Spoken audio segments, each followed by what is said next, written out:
సంఘంలో వ్యతిరేకంగా ఉన్నటువంటి వ్యక్తులు కానీ పరిస్థితులు కానీ పూర్తిగా మారిపోవడం ఎటువంటి అనుభూతిని కలిగిస్తుంది?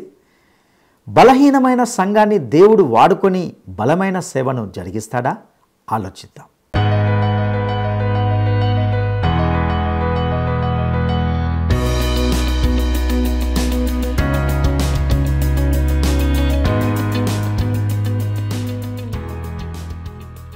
క్రీస్తునందు ప్రియమైన ప్రేమధార టీవీ వీక్షకులందరికీ మన ప్రభువును రక్షకుడైన యేసు క్రీస్తు అతి పరిశుద్ధమైన నామంలో శుభములు తెలియజేస్తున్నాం. నేటి నుండి మనము అపోస్తలుడైన పౌలు కొరింథీయులకు రాసిన 2వ పత్రిక యొక్క ధ్యానాలను మనము ప్రారంభించుకోబోతున్నాం. నేటి ఈ పాఠంలో ఈ పత్రిక యొక్క ఉపోద్ఘాతాన్ని గురించి తెలుసుకుంటాం. పౌలు కొరింథీ పట్టణానికి మొదటిసారిగా సందర్శించిన సంగతి మనము అపోస్తలుల కార్యములు 18వ అధ్యాయంలో చదువుతాం. అతడు ఎఫెసులో ఉన్నప్పుడు కొరింథీలోని క్రైస్తవులకు ఒక పత్రికను రాశాడు. కొరింథీ నుండి కొంతమంది పౌలుకు సంఘము వర్గాలుగా విడిపోయిందని చెప్పారు. ఒక్కో వర్గం ఒక్కో నాయకుడిని అనుసరించింది. సంఘ సభ్యుల్లో చెడు లైంగిక ప్రవర్తన ఉందని వారు అతనికి చెప్పారు. తాము ఇప్పుడు ఏమి చేయాలని పౌలును అడిగారు. వారు అడిగిన వాటిలో వివాహానికి విడాకులకు సంబంధించిన అంశాలు కూడా ఉంటున్నాయి. ఇతర ప్రశ్నలు వారు అడిగారు. ముఖ్యంగా వారు ఆత్మ వరాలను ఎలా ఉపయోగించాలి అనే ప్రశ్నలను కూడా అపోస్తలుడైన పౌలును అడిగారు. మరణాంతరము ఏమి జరగనుందని వారు అడిగారు. ఈ ప్రశ్నలన్నిటికీ సమాధానంగా అపోస్తలుడైన పౌలు మొదటి కొరింథీయులకు రాసిన పత్రికను వ్రాశాడు. పౌలు ఎఫెసుకు తిరిగి వచ్చినప్పుడు పౌలు వారికి కఠిన పదజాలంతో ఈ పత్రికను వ్రాశాడు. వాళ్ళని బాధ పెట్టాలని వ్రాయలేదు, తన ప్రేమను వారికి కనపరచడానికి దానిని వ్రాసి ఉంటున్నాడు. తీతు ఈ పత్రికను కొరింథీకి తీసుకుని వెళ్ళాడు. ఇక వివరాలను తెలుసుకుందామా? క్రీస్తునందు ప్రియ సోదరి సోదరులారా, మీ బైబిళ్ళు తెరవండి. ఈరోజు మన పాఠం 2 కొరింథీ పత్రిక ఉపోద్ఘాతం వినబోతున్నాము. పౌలు రాసిన 2 కొరింథీ పత్రికల్లో ఇది రెండోది. పౌలు మొదటి పత్రికను ఎఫెసు పట్టణం నుంచి రాశాడు. అక్కడ ఆ సమయంలో పౌలు గొప్ప సేవ జరిగిస్తున్నాడు.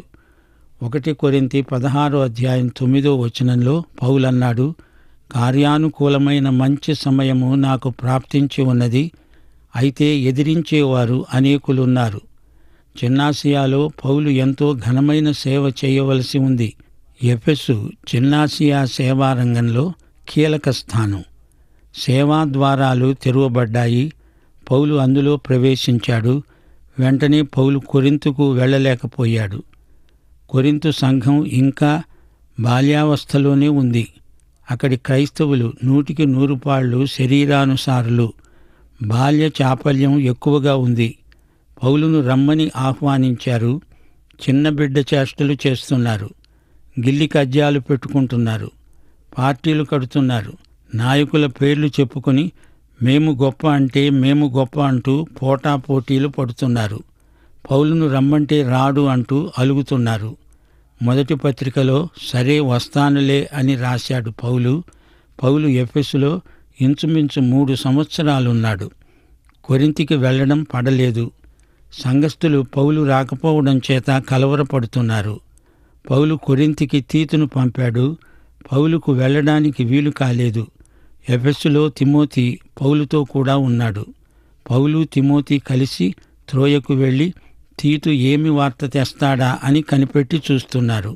2 కొరింథీ 2వ అధ్యాయం 12 నుండి 13వ వచనం వరకు పౌలు అంటున్నాడు, క్రీస్తు సువార్త ప్రకటించడానికి నేను త్రోయకు వచ్చినప్పుడు ప్రభువునందు నాకు మంచి సమయము ప్రాప్తించి ఉండగా సహోదరుడైన తీతు నాకు కనబడనందున నా మనస్సులో నెమ్మది లేక వారి వద్ద సెలవు తీసుకొని అక్కడి నుండి మాసిదోనియకు బయలుదేరాను.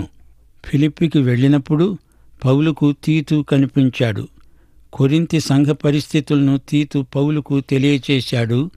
సంఘంలో పరిస్థితులు మెరుగుపడ్డాయని పౌలు చెప్పిన ప్రకారం వారు ప్రవర్తిస్తున్నారని తీతు చెప్పాడు. ఈ సందర్భంలో పౌలు ఈ 2వ పత్రిక రాశాడు. కొరింథీ సంఘస్థులు ఇంకా పౌలు రావాలని తమతో కొంత సమయం గడపాలని ఎంతగానో కోరుతున్నారు. మనస్పర్ధలు, అపోహలు అన్నీ తొలగిపోయాయి. ఈ రెండో పత్రికలో పౌలు తన హృదయాన్ని కుమ్మరించుకుంటున్నాడు. తన వ్యక్తిగత సాధక బాధకాలను ఎట్టి అరమరికలు లేకుండా పౌలు అందరితో పంచుకుంటున్నాడు. ఈ పత్రికలోని ముఖ్యాంశం ఏమిటంటారా? సంఘ సేవా నిబంధనలను పౌలు ఈ పత్రికలో పేర్కొంటున్నాడు. ఈ పత్రికలో పౌలు యొక్క వ్యక్తిగత విషయాలెన్నో రాయబడి ఉన్నాయి. ప్రతి అధ్యాయంలో ఒకదాన్ని మించి ఒకటి ఏదో ప్రత్యేకాంశాన్ని ఎత్తి చూపడం ఈ పత్రికలోని విశేషాంశం.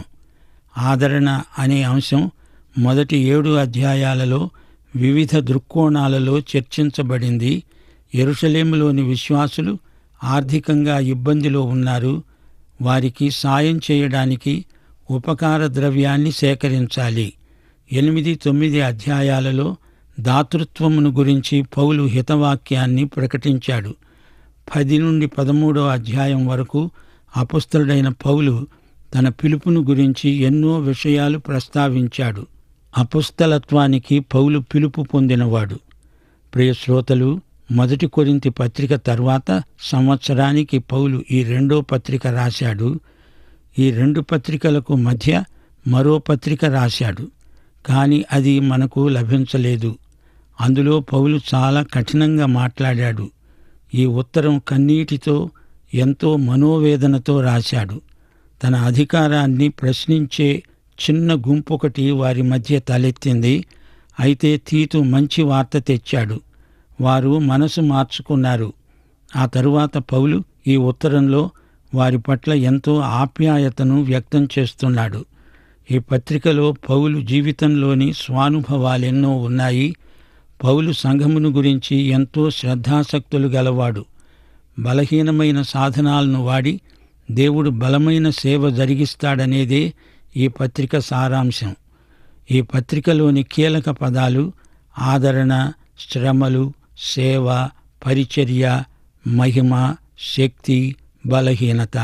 పౌలుకు కొరింథు సంఘానికి మధ్య ప్రవర్తిల్లిన సమస్యలు, అపోహలు, కొరింథీయుల వైఖరిలోని విపరీత ధోరణులు ఇవన్నీ ఈ పత్రికా రచనకు మూల కారణాలు. తిరిగి కొరింథుకు వెడదామనుకుంటూ పౌలు ఈ పత్రిక మాసిదోనియా నుండి రాశాడు. పౌలును వ్యతిరేకించే చిన్న గుంపు కొరింథులో ఇంకా ఉంది. అయినా ఎక్కువ మంది తమ తప్పిదమును గ్రహించి పౌలు చెప్పినట్లు చేయడానికి సమ్మతించారు. ఈ పత్రికలో ఎక్కువగా పౌలు స్వానుభవాలను గురించి రాశాడు. సేవలో తాను ఎదుర్కొన్న కఠిన పరిస్థితులెన్నో, తన సేవలోని యథార్థతను వారు గ్రహించాలని పౌలు ఇదంతా చెప్తున్నాడు. పౌలు ప్రవర్తనలోని ఆధ్యాత్మికతను వారు గుర్తించాలి. ఈ పత్రికలో పౌలు తన హృదయాన్ని కుమ్మరించుకుంటున్నాడు. ఈ పత్రికలోని ప్రతి మాటలో పౌలు ఉద్రేకం పరవళ్లు తొక్కుతోంది.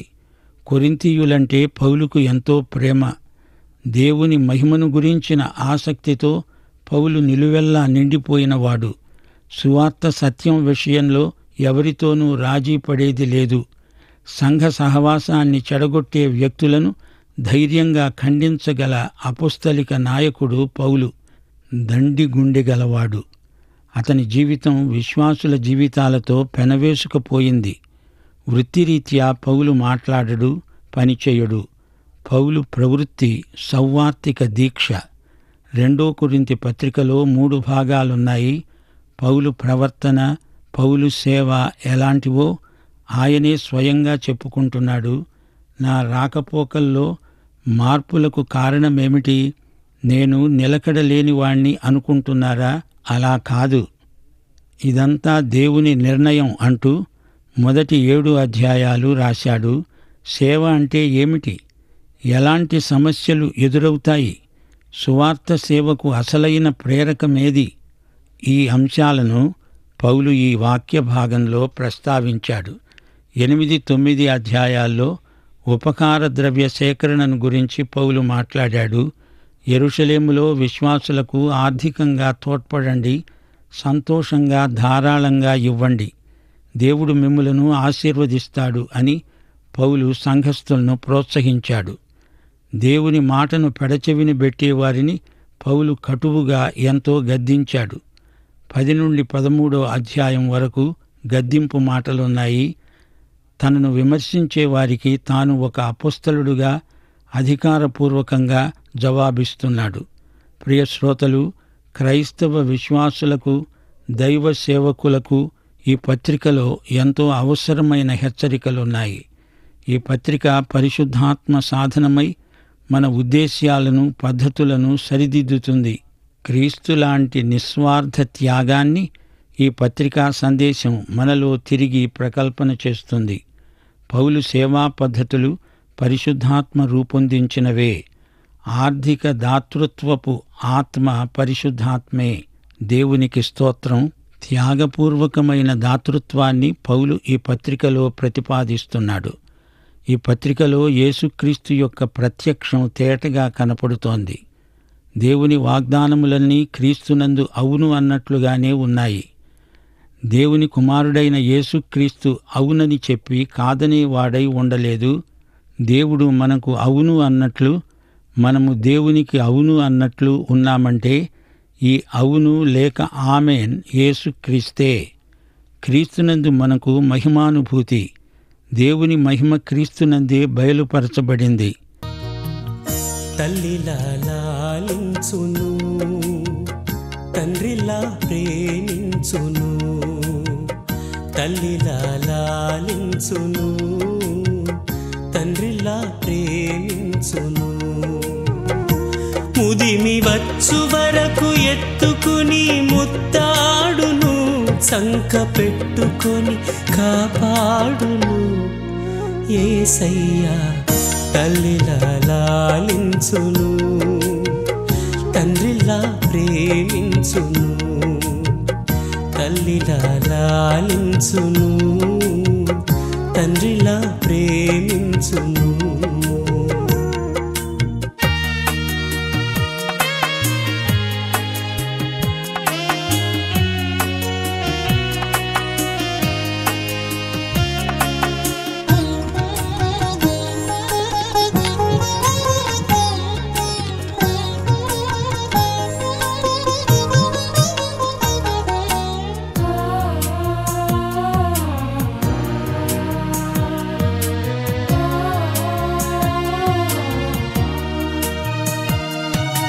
తల్లి అయిన మరచునేమో నేను నిన్ను మరువను.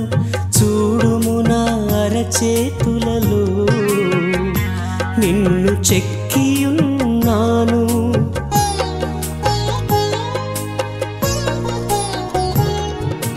తల్లి అయిన మరచునేమో నేను నిన్ను మరువను. చూడుము నా అరచేతులలో నిన్ను చెక్కియున్నాను. నీ పాదము తొట్టిల్లనీయను నేను. నిన్ను కాపాడువాడు కునుకడు నిదురపోడు అని చెప్పి వాగ్దానం చేసిన యేసయ్యా తల్లిలా లాలించును, తండ్రిలా ప్రేమించును. తల్లిలా లాలించును, తండ్రిలా ప్రేమించును.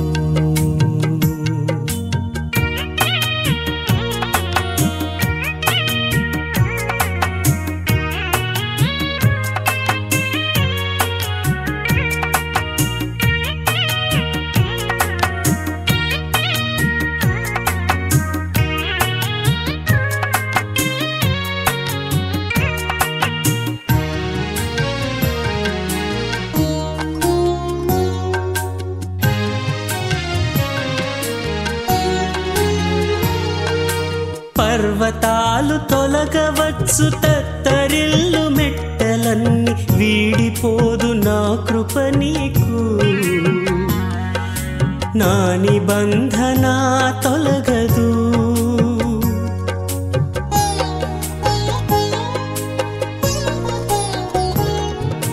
పర్వతాలు తొలగవచ్చు, తత్తరిల్లు మెట్టలన్నీ వీడిపోదు నా కృప నీకు. నా నిబంధన తొలగదు. దిగులు 2 కొరింథీ 3:14-18 వరకు మనమందరము ముసుకులేని ముఖములతో ప్రభువు యొక్క మహిమను అద్దము వలె ప్రతిఫలింపచేస్తూ మహిమ నుండి అధిక మహిమను పొందుతూ ప్రభువగు ఆత్మచేత ఆ పోలికగానే మార్చబడుతున్నాము. క్రీస్తే దేవుని స్వరూపం. 4:4-6 వరకు దేవుని స్వరూపి అయి ఉన్న క్రీస్తు మహిమను కనపరచే సువార్త ప్రకాశము వారికి ప్రకాశించకుండా ఉండే నిమిత్తము ఈ యుగ సంబంధమైన దేవత అవిశ్వాసులైన వారి మనోనేత్రాలకు గుడ్డితనము కలుగజేశాడు. అంధకారములో నుండి వెలుగు ప్రకాశించునుగాక అని పలికిన దేవుడే తన మహిమను గూర్చిన జ్ఞానము యేసుక్రీస్తునందు వెల్లడిపరచడానికి మా హృదయాలలో ప్రకాశించాడు. గనుక మేము మమ్మును గూర్చి ప్రకటించుకోవడం లేదుగాని క్రీస్తు యేసును గూర్చి ఆయన ప్రభువని, యేసు నిమిత్తము మేము మీ పరిచారకులమని ప్రకటిస్తున్నాము. 5:19 దేవుడు క్రీస్తునందు లోకమును తనతో సమాధానపరుచుకుంటున్నాడు. 5:17 క్రీస్తునందు మనము నూతన సృష్టి అయ్యాము. ఇది కేవలము దేవుని కృప జరిగించిన గొప్ప కార్యం. పాపమెరుగని యేసు మన కొరకు పాపముగా చేయబడ్డాడు. మన సేవకు యేసే కేంద్రం. మనము స్వచ్ఛందంగా క్రీస్తు జీవమును మహిమను పంచుకుంటున్నాము. అంతేకాదు ఆయన మరణానుభవమును కూడా మోస్తున్నాము. యేసు యొక్క జీవము మా శరీరమందు ప్రత్యక్షపరచబడాలని యేసు యొక్క మరణానుభవమును మా శరీరమందు ఎల్లప్పుడూ వహించుకొని పోతున్నాము. ఏలయనగా యేసు యొక్క జీవము మా మర్త్య శరీరమందు ప్రత్యక్షపరచబడినట్లు సజీవులమైన మేము ఎల్లప్పుడూ యేసు నిమిత్తము మరణమునకు అప్పగించబడుతున్నాము. కావున మాలో మరణము, మీలో జీవము కార్యసాధకమవుతున్నాయి. 10:5 మన భావజీవితాన్నంతా యేసుకు చెరపట్టి అప్పగించాలని పౌలు అంటున్నాడు. 10:5 ప్రతి ఆలోచనను క్రీస్తుకు లోబడినట్లు చెరపట్టి తెచ్చి అప్పగిస్తాము. బలహీనతను బట్టి ఆయన సిలువ వేయబడ్డాడు కాని దేవుని శక్తిని బట్టి జీవిస్తున్నాడు. ప్రభువైన యేసును లేపినవాడు యేసుతో మనల్ని లేపి తన ఎదుట నిలువబెట్టుకుంటాడు అని పునరుత్థాన నిరీక్షణను 4:15 పౌలు ప్రబోధించాడు. 11:2 దేవాసక్తితో మీ ఎడల ఆసక్తి కలిగి ఉన్నాను. ఎందుకనగా పవిత్రురాలైన కన్యకనుగా ఒక్కడే పురుషునికి అనగా క్రీస్తుకు సమర్పించాలని మిమ్మును ప్రదానము చేశాను. యేసే తీర్పరి.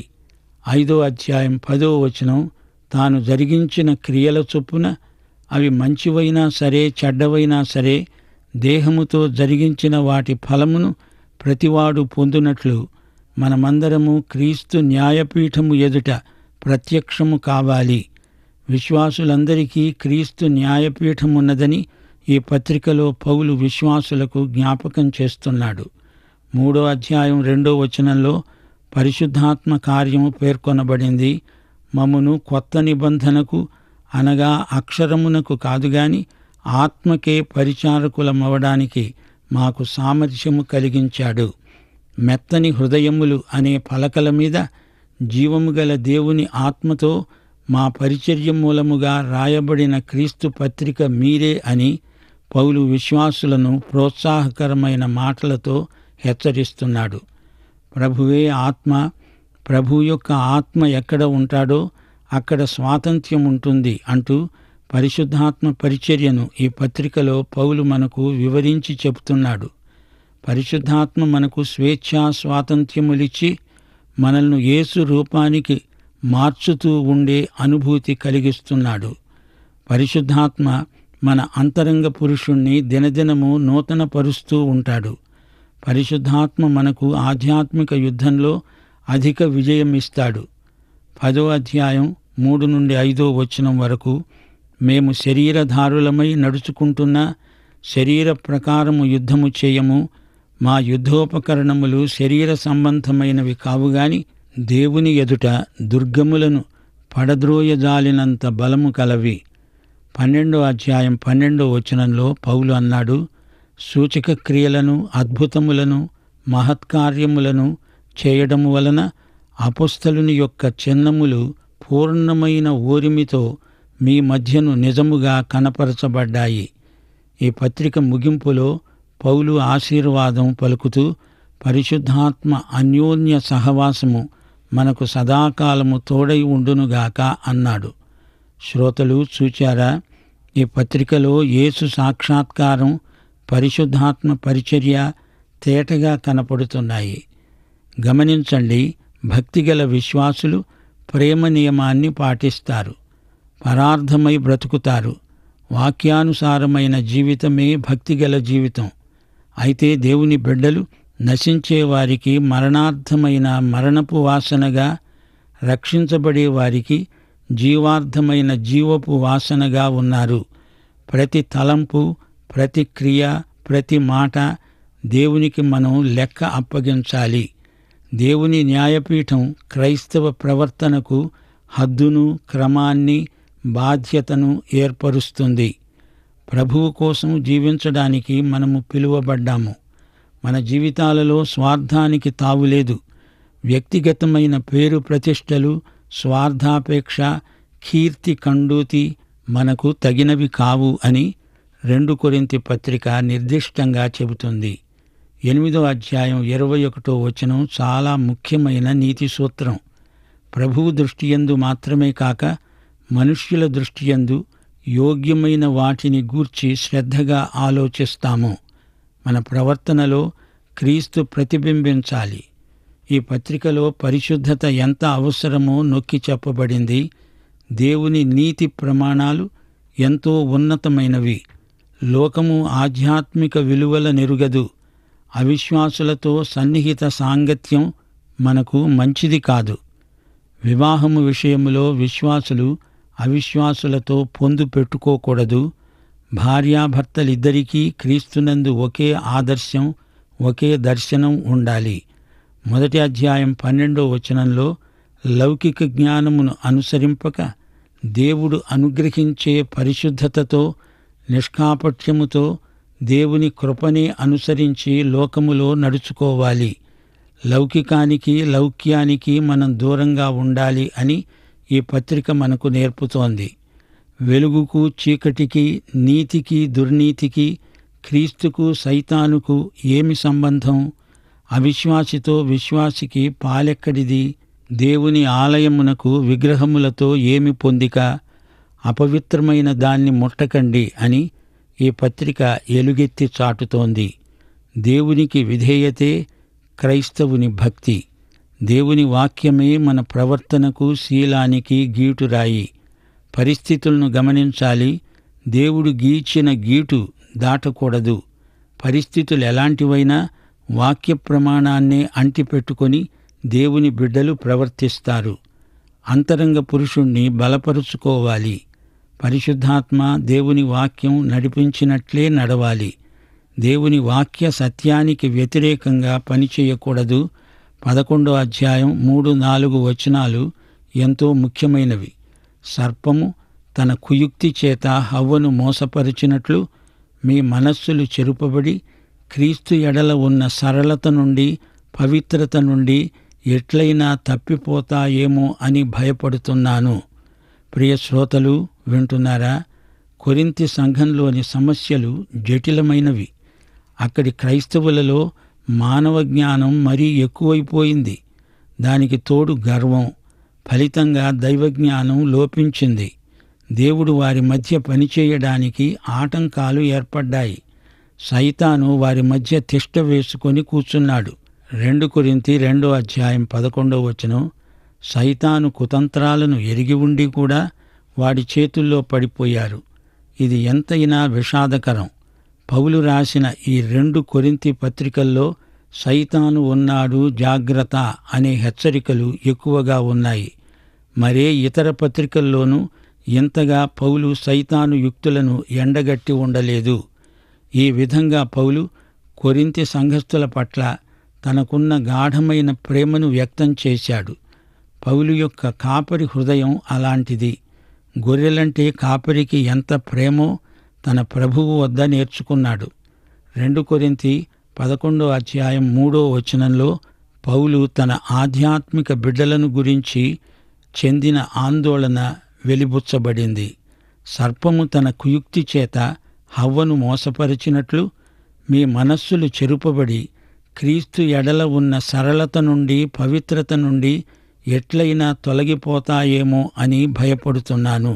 ప్రియశ్రోతలు, 2 కొరింథీ పత్రిక అధ్యయనం ఎంతో ఉత్కంఠభరితంగా ఉంటుందని మీ అందరి పక్షముగా విజ్ఞాపన చేస్తున్నాము. పౌలీయమైన పత్రికలు ఆధ్యాత్మికంగా వజ్రాల గనుల్లాంటివి. అయినా తినబోతూ రుచి అడగటమెందుకు? వచ్చే పాఠం నుండి శ్రద్ధగా విని ఆశీర్వాద సమృద్ధిని అనుభవించండి. పాఠం ఇంతటితో సమాప్తం. ప్రభు అయిన యేసుక్రీస్తు వారి దివ్యకృప, తండ్రి అయిన దేవుని పరమ ప్రేమ, పరిశుద్ధాత్మ యొక్క అన్యోన్య సహవాసము మనకందరికీ సదాకాలము తోడై ఉండునుగాక. ఆమేన్.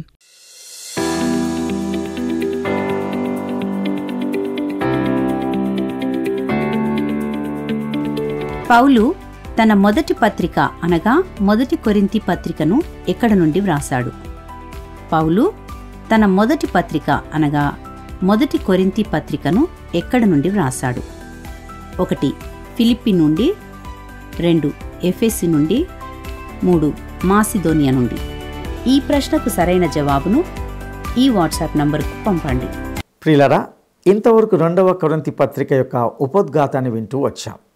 కొరింథీలోని క్రైస్తవులు ఇంకా శరీరానుసారులుగానే ఉన్నందున వారు ఆధ్యాత్మికంగా చిన్నపిల్లలుగానే ఉండినారు. వారి మధ్య సఖ్యత లేకుండా పోట్లాడుకుంటూ ఉండినారు. అయితే కొంతకాలానికి కొరింథీ సంఘ పరిస్థితులు మెరుగుపడ్డాయని తీతు ద్వారా తెలిసాక పౌలు ఈ 2వ పత్రికను వారికి ప్రోత్సహిస్తూ తన హృదయాన్ని కుమ్మరిస్తూ మాసిదోనియా నుండి వ్రాసినట్లుగా చూశాం. తన వ్యక్తిగత విషయాలతో పాటు సంఘ సేవ నిబంధనలు ఇందులో తెలియజేసినట్లుగా మనం చూసాం. రాబోయే పాఠాల్లో ఆదరణ అనే అంశానికి సంబంధించి మొదటి 7 అధ్యాయాల్లో చర్చిస్తాం. ముఖ్యంగా దాతృత్వానికి సంబంధించి కూడా వారిని ఎంతో ప్రోత్సహించిన విధానాన్ని ఇందులో గ్రహిస్తాం. తన అపోస్తలత్వంను గూర్చి ప్రస్తావిస్తూ తాను ఎంతో వేదనతో కన్నీటితో వ్రాసినట్లుగా మనం చూస్తాం. మొదటి పత్రికలో తనను వ్యతిరేకించిన పరిస్థితులు ఇప్పుడు పూర్తిగా మారిపోవడాన్ని తనకు ఎంతో సంతోషాన్ని కలిగించింది. బలహీనమైన సాధనములను వాడి దేవుడు ఒక గొప్ప బలమైన సేవను జరిగిస్తాడనేదే ఈ పత్రిక యొక్క గొప్ప సారాంశమై ఉన్నది. కొరింథీ సంఘాన్ని ఎంతగానో ప్రేమించిన పౌలు మనసు విప్పి ఎన్నో విషయాలను ఈ పత్రిక ద్వారా పంచుకున్నట్లుగా మనం గ్రహిస్తాం. సువార్త సేవ అనగా ఏమిటో, అందులోని సమస్యలేమిటో, దాతృత్వంను గూర్చిన అంశాలను ఈ పత్రికలో వివరించినట్లుగా చూస్తాం.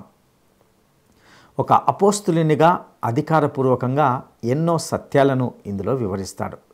ఈ పత్రికలోని విశేషాలను శ్రద్ధగా క్రమంగా ధ్యానించడానికి ప్రభువు మీకు సహాయం చేయనుగాక. దైవాశీస్సులు.